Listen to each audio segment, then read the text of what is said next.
Hey guys, and welcome back to this channel. In this video I'll be showing you guys how you can convert text to speech on Capcut PC. So go to text here and add in your default text. I'm just going to type in, hey guys.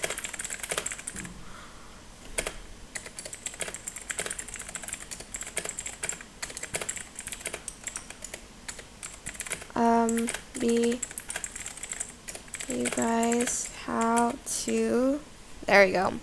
Then you are going to just select the text here and select text to speech, which is up here. There's a lot of options you can choose from Jesse to Joey. There's duration.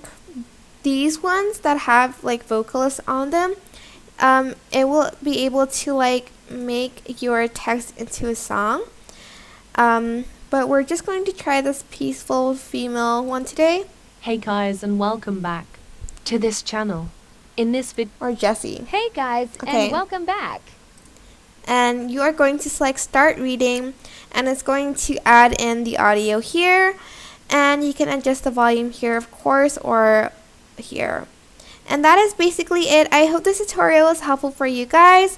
Don't forget to like, comment, share, and also subscribe to this channel if you haven't done that already.